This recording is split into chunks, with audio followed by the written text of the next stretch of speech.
Okay. All right. It's about time for us to begin our class this morning. Charlie's got some lessons. If you've not had a chance to get one, those who are in here from the multipurpose room class, welcome. We've been going through in here in the auditorium over the last number of weeks. Won't say how long, but if the fact that lesson 28 coming up is any message, we've been doing a little while. But we've been studying the Sermon on the Mount. I've got some back issues here of lessons. If you want some, if you wanted a copy of your own, can take a digital copy. If you'll give me your email address or let me know you want one, I can email all the lessons to you. You can print them out at home. But we've been going through, and you just never can exhaust this series of lessons that Jesus gave. And I've been preaching on the Sermon on the Mount all my preaching career, and I just don't think you can exhaust the information there. And so we're going to be looking at that. And I understand y'all been looking at the book of Proverbs on Sunday morning. So I don't know how we're going to do this. I've not really talked to Rob about what we're going to do. But, I'm fine to dash a little bit of both, into the study.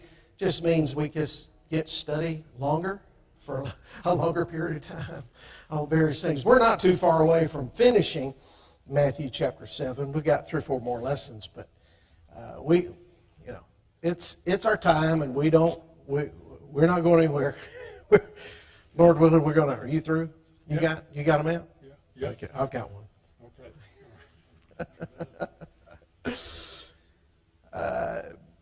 So we've not really talked about changing directions or doing anything different from what we're doing. So we're open enough in here. We'll just take where we are and do what we need to do. We can learn a lot from it. So introducing the lesson for this morning, I've entitled it "The Everest of Ethics." The Everest of Ethics, from Matthew chapter 7 and verse 12. Jesus said, "Therefore, whatever you want others to do for you, do so to them." And we know this one. We've heard it before, and we've taught it, and we try to live by it.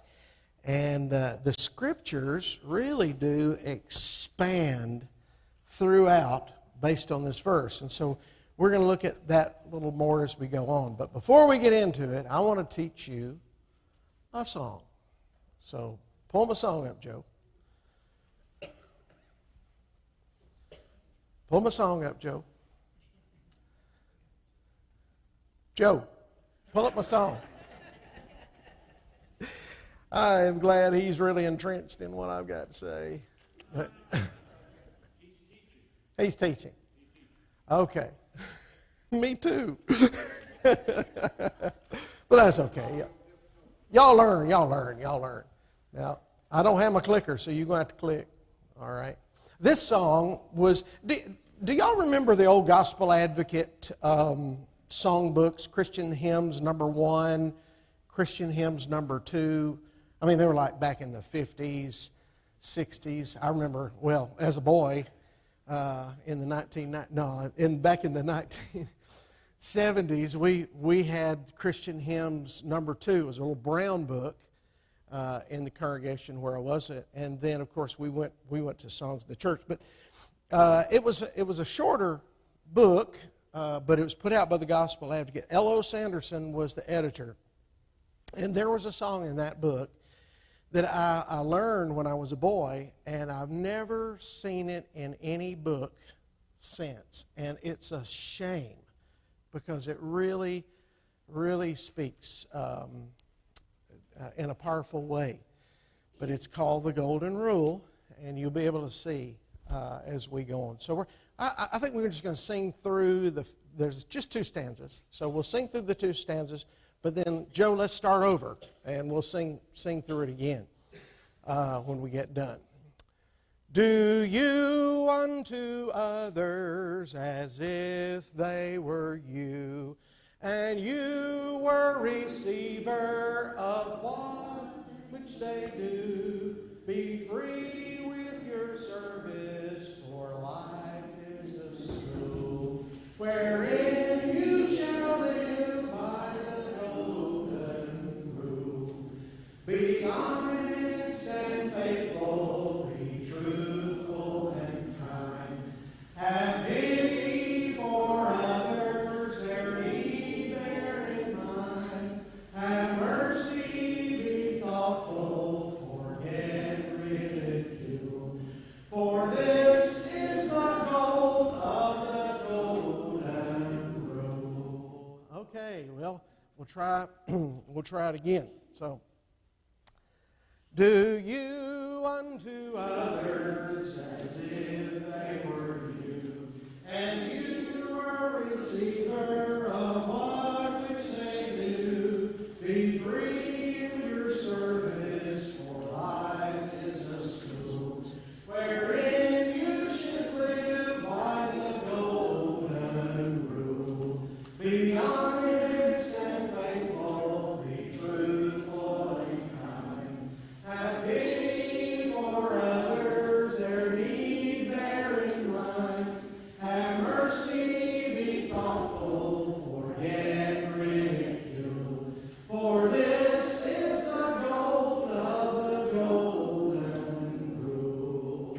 Okay, so I can send you a copy of that song if you want the song. So let me know, and I'll be happy to get that to you. And some of you preschool teachers might want to teach this to your children in your class. But I mean, it's profound, this concept of how we treat other people.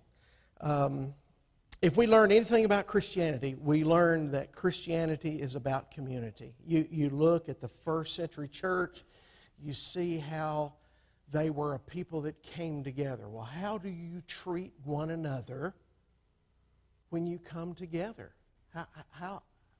What's and of course I'm talking about the church, but how do you have a good home? How do you have a good working environment? Any kind of level of community where you're interacting with one another, this is a passage that works. Even if you didn't even believe in God, and you had this system of ethical mindset. And of course, ethics has to do with what ought we to do, a question of oughtness.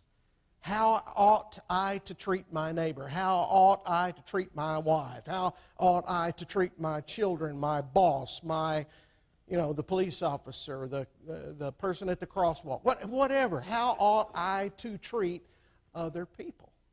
And that's what this is about.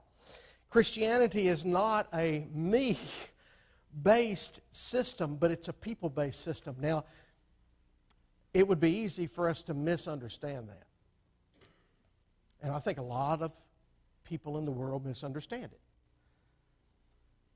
Generally, people think relationship with God's about me.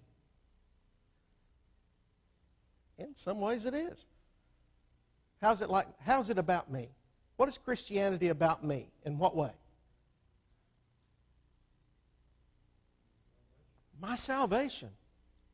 If I'm not saved, then I've missed everything. I've missed all of what God has to offer.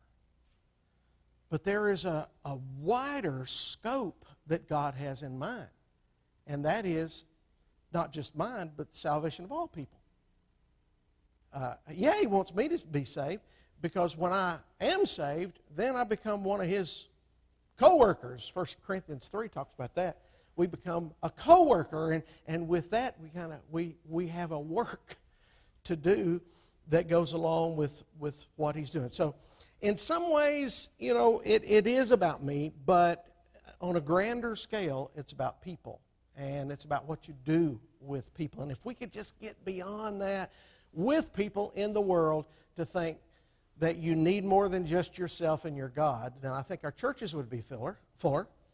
I think our people's awareness of what church was for and was all about in the mind of God would be more prominent as well. Now, in the Sermon on the Mount, God has been looking at various different ways in which we interact.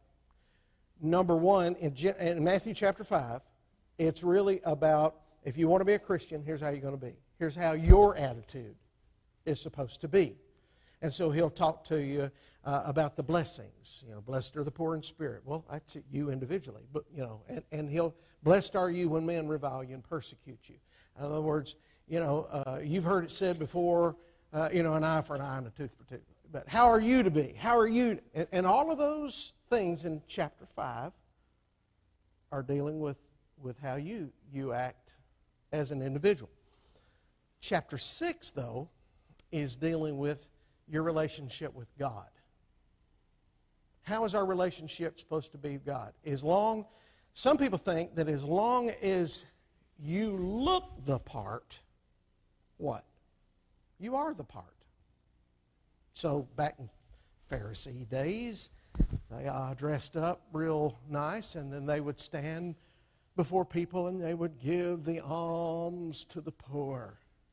Or they would stand and make great orations in their prayers. What did Jesus say about praying? What would Jesus rather a prayer do when it comes to God? Go get in the closet. You're going to do a whole lot better in your relationship with God. How am I going to take care of my finances? Man, it's middle of the month, and I've already spent the end of the month. How am I going to make it? Well, chapter 6 is talking about, will you seek first the kingdom of God and His righteousness and all these things? What things? What are the things that God says He'll take care of? Food, clothing, shelter. Well, if He's going to take care of the lilies of the field, why wouldn't He take care of you?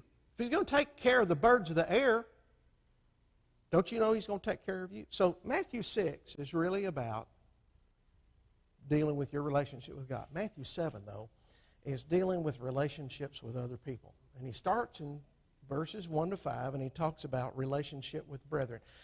How ought we to be with our brethren? Well, we don't need to judge our brethren, because the basis upon which we judge them, what's going to happen? We'll be judged. So judge not that you be not judged. So our relationship with our brethren ought to be the kind of relationship where I'm not looking down my long nose and to where they're not living like I think they ought to live. And then he encourages them in verse 6 to make a judgment. I thought I had it open to Matthew 7. But in verse 6 he says, do not give dogs what is holy, and do not throw your pearls before pigs, lest they trample them underfoot and turn to attack you. So it's like Jesus says, don't judge, and then he says, okay, I need you to make a little judgment here. But who is he talking about there? He's not talking about how you deal with your brethren. He's talking about how you deal with those who are outside, those of the world. How are most people going to respond to the gospel? Sorry? Well, I mean, but generally, how's the world going to respond? Negative. They're not interested in what you have to offer. And part of the Christian life is we just really want, especially our dear friends, our family members, we really want them to do what's right. We want them to become Christians. And Jesus says you're going to have to use some judgment here on how you deal with people outside. So we spent some time looking at that in a previous lesson. Our relationship with the Father, verses 7 through 11, We took 2 weeks to do that one, and I don't think we actually even got done with it. But ask and you'll receive, seek, you'll find, knock, it'll be open to you. What's Jesus saying there? You've got a relationship with God that you can count on. He's there for the asking. And I guess one of the reasons we don't ask is because sometimes we forget He's there. And that He's genuinely interested and He really wants to help people. So, now, so He's talking about relationship with Father. And now in verse 12, though, He's talking about relationship with our neighbor. How do we treat our neighbor? Well, our neighbor needs to do what I want him to do. He needs to treat me like I want him to treat me. No. I need to treat him like I want to be treated. Profound things that Jesus is saying here. They've said that there are other ancient Near Eastern texts from antiquity that use similar type statements on how to treat neighbors. Treat people like you want to be treated. So, what does this say? Some people say, well, Jesus just copied that from X. Jesus just copied that from... But just because other ancient Near Eastern texts actually say that we need to treat others like we want to be treated, what does that mean? Does that mean Jesus is a copyist? Is he plagiarizing? No, it's simply this is a universal truth. Really? What's the difference in a universal truth and a truth that God says? What's the difference?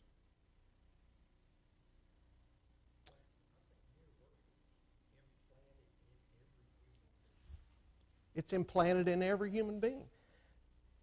It's something that would be true whether God said it or not. Right?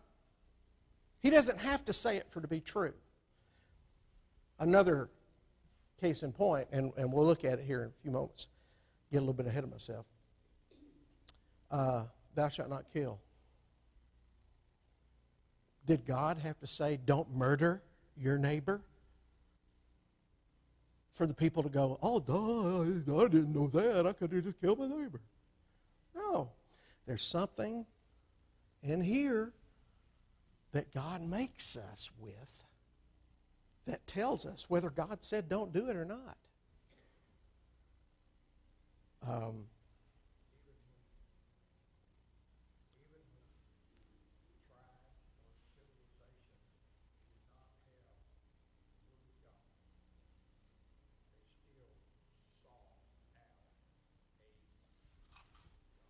Right, and of course I don't know of many societies today that haven't discovered the West. Sure, there's some, somewhere. But historically, you're right. When we go into somebody who's never heard of England or America, you still got daddies taking care of mom and the kids. You still have a culture where they treat each other, it may be a skewed sort of way, but they do have a respect for what is morally correct. That's why I think this is one of those statements that appeal to the Mount Everest of ethical teaching.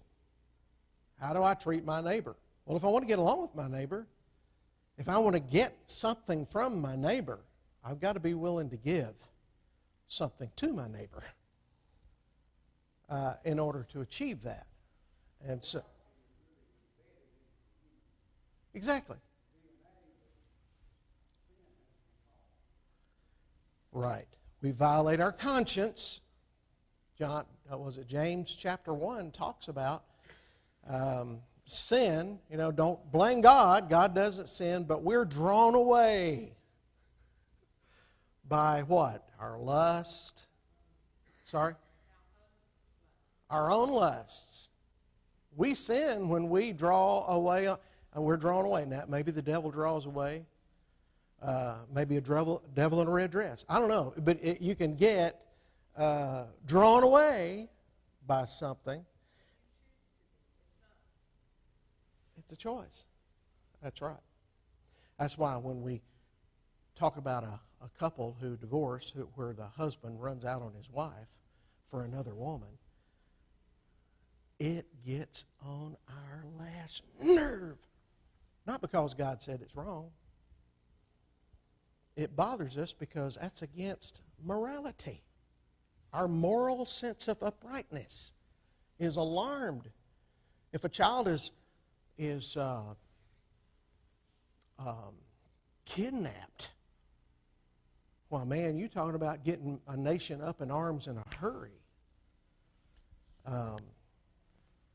Boy, report something like that on the news. Amber Alert, what do? I'm like, oh, who is it this time? It just gets your heart. Well, that's kind of what's going on here. Matthew 7, verse 12, or rather relationship. We're talking about relationship. Relationship is a one-word definition of who and what we are as followers of Jesus.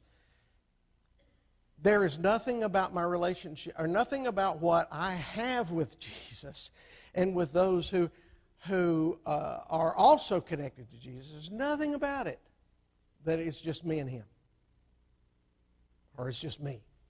It is about relationship. Matthew 7:12 contains what may be the most famous single statement Jesus ever made. Do you agree with that? Maybe, arguably, okay, there may be some other statements, but it seems like everybody knows the golden rule. I mean, you can even hear people on the news sometimes state the golden rule. And it's like, oh, okay, yeah, I know what he's talking about. So there may be some who don't. But it's a rule that that's understood by most, but it's not a rule that can easily be done. It's easier said than done. And we see that a lot. It's teaching, hence the summit of solving our people's problems, hence the Everest of ethics. Any comments? Morality. We get into morality, the negative and the positive side. God said in the law, and we've kind of already touched in this, but the law said thou shalt not covet. The law said thou shalt not steal. Now, do we not steal because the law said don't do it, or do we not steal because we love our neighbor? The tenth one is don't covet. What is that about? Wanting something your neighbor has. So, what about my neighbor's donkey? How many neighbors do you have that have donkeys? But do you have a neighbor that's got a brand new riding zero-turn mower? My neighbor bought the coolest looking tractor, and his yard is not any bigger than mine.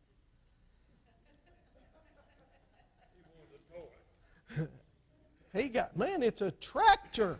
That guy could go over there behind, off in the woods and just cut up everything. But no. Anyway, it's easy for us to see some of the things that people have and to say, I want some of that.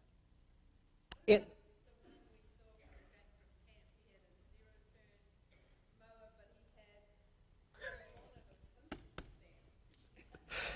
was the funniest thing. This guy is sitting in the front yard on a zero-turn mower, and honestly, it wasn't as big as those two pews put together. That yard. I'm going, well, he had it made, boy. But that was the funniest thing. Yeah, that's right.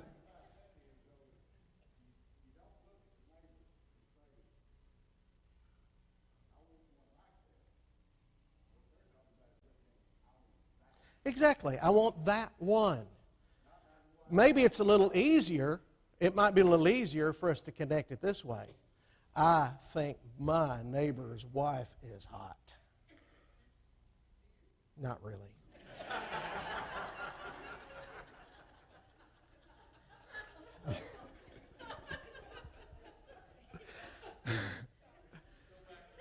Now let's go back to the mower. Like I was saying about the mower. Yeah. No, yeah, exactly. It's not, man can go get a mower. I want one of them. Yeah, there's nothing wrong with saying that. I want his. Exactly right. And I'm going to do whatever I can to get his. People have killed for what they had that they wanted. Who did we talk about this morning in the sermon that did that? Huh? What did Cain do? What was he jealous of? The relationship Abel had with God. I'm telling you, you read that list of the Ten Commandments, you get to number 10 and you think, oh, well, we're almost done here. No, he saved the best to last. He saved the most personal one to last. That's what gives us more trouble than anything else. Morality is typically defined in terms of things we should or should not do. The Ten Commandments give us several things not to do. Don't lie, don't steal, don't commit adultery, don't kill. But the question is law keeping all that is involved in being moral? In other words, God said not to do it, that's why I don't do it. The question is, would you not do it even if God hadn't said anything about it? Some people really struggle with this because we're just so tied to this idea of doing just what the Bible says. Sometimes it's easy for us to think, well, just because there may be some things that are wrong. And we can spend a lot of time thinking about this, but there was, let me just finish this train of thought and then, but there was only one law in the Garden of Eden, right? One spoken law. What was the law? Don't eat of the tree of the knowledge of good and evil. Were there any other laws? Huh? Was there a moral law? So it would have been okay if Adam decided to murder the woman.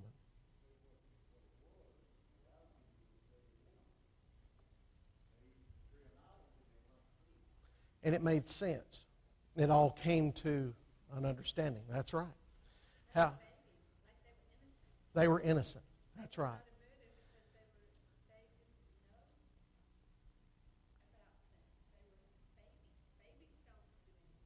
So once information was implanted in them, see, there's so much more going on than the fact that they just knew good and evil. What's involved with that? Well, there's an awareness that we have that goes along with that. And really that's what we're talking about here. The positive side of morality is about about things to do as well. Not just saying, well, don't do this, don't do this, don't that. See, some people actually look at Christianity as being, well, it's just really a list of things you can't do.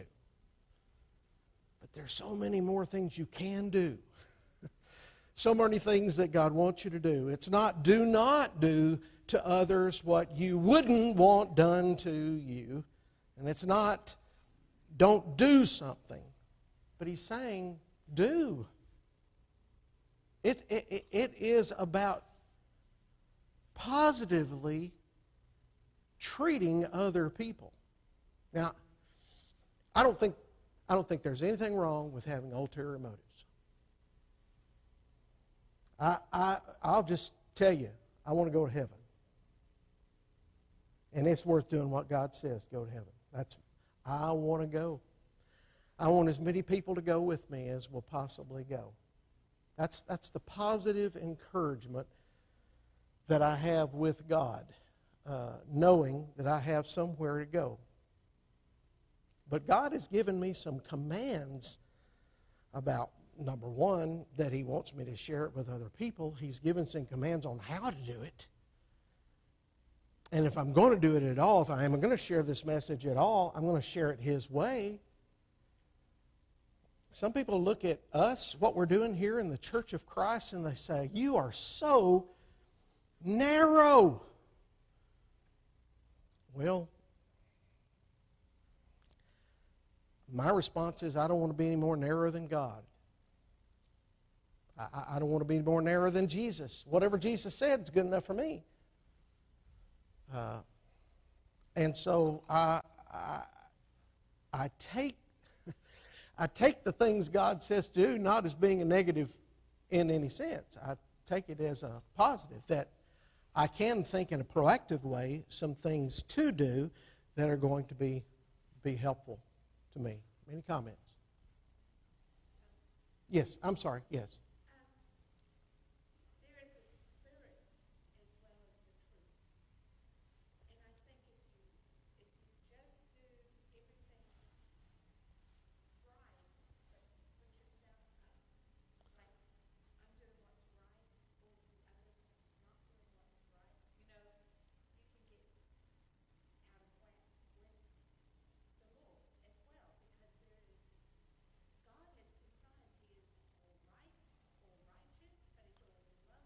Right.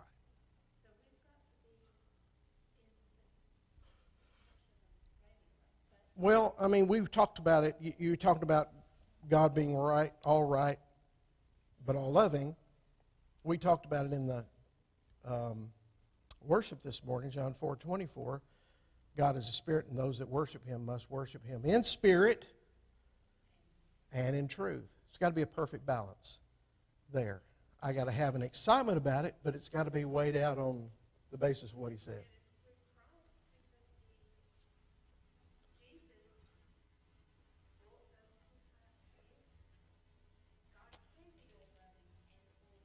Because of what? Right.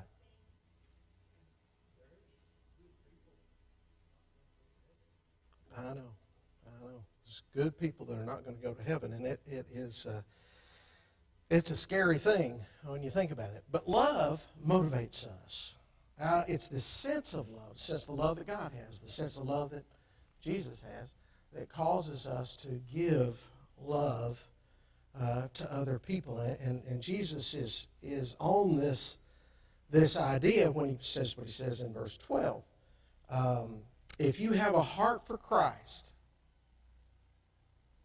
you'll have a heart for others. Why? Because Christ had a heart for others. I want to be called a Christian because I believe that in my life I want to wear the emblems of what Christ did, what He was like. I want to reflect Him in the things that He did for other people. You see the embodiment with Christ of Matthew 7 and verse 12. Only a Christ follower will forgive as he wishes to be forgiven. Only a Christ follower will help as he wishes to be helped. Only a Christ follower will praise as he wishes to be praised. Only a Christ follower will understand as he wishes to be understood. Sky's the limit. Whatever you want out of other people, you got to be the one who does it yourself. You want to be understood? Be understanding. You want love? Be loving. You want to be forgiven? Forgive.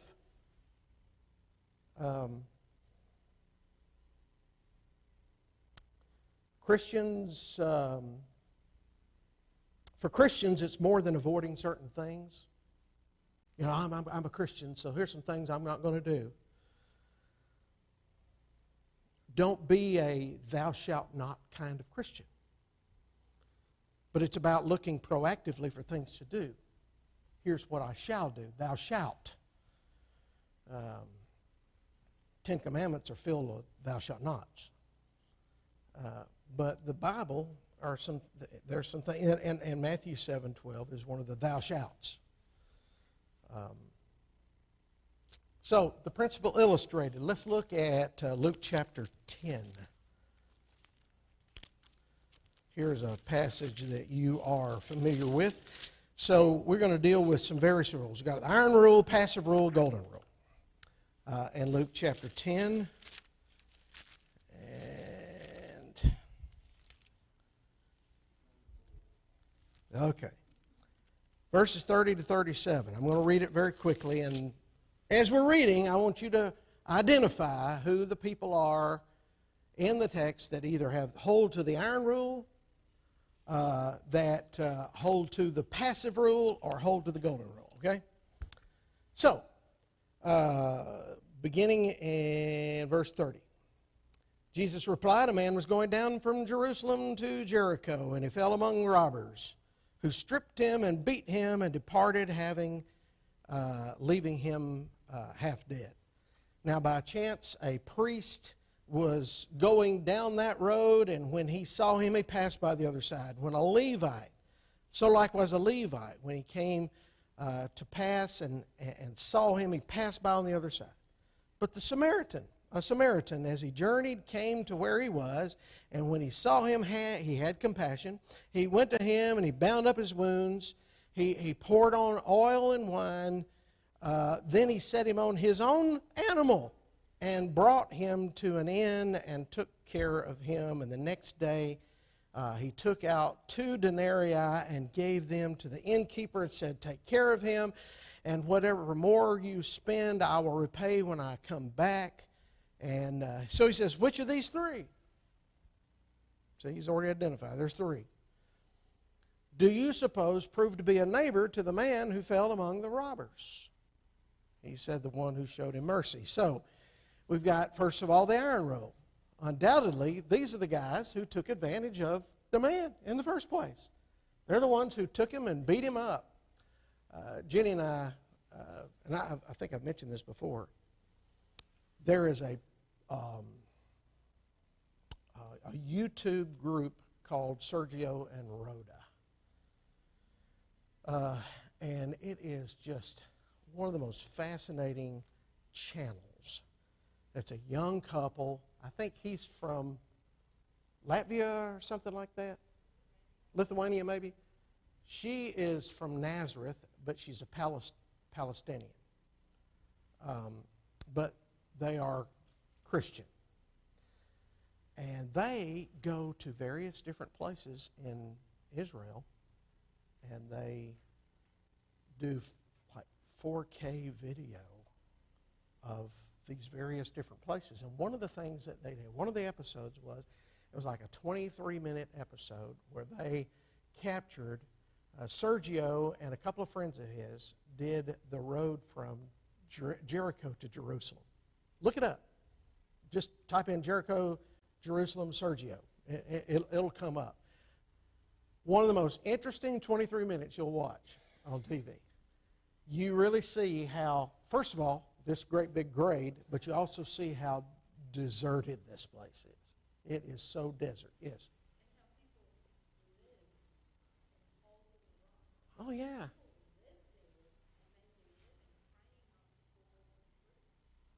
Right. So, there are people that lived in these little holes and places in the side who were there to pounce on people that are going by. So, yeah, I mean, it's really an interesting thing, and you'll glean a lot from the concept. I've sent it to Daniel. I hope he'll show it to the young people. So maybe we've done that, but it just kind of gives us this view of what's going on. So you got this first group, these robbers here, that take advantage of the man. The iron rule. What is the iron rule? Well, the iron rule is basically what's yours is mine. Might makes right. Can you think of some examples in the Bible where somebody, because he had the power, was able to take advantage of somebody else? David. Not fair if you looked at the list. But David jumps out in your mind.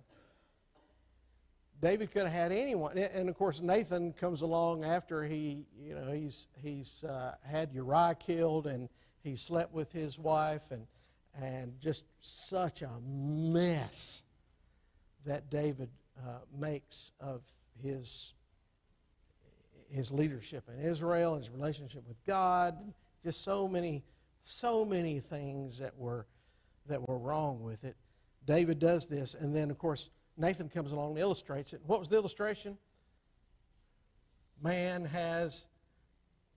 He's got this baby little lamb, and the kids sleep with it, and they love it, and a neighbor who's got flocks, he comes along, he's got somebody staying with him, he wants to take the guy's lamb, and he just takes it, he slaughters it, he feeds it to his company.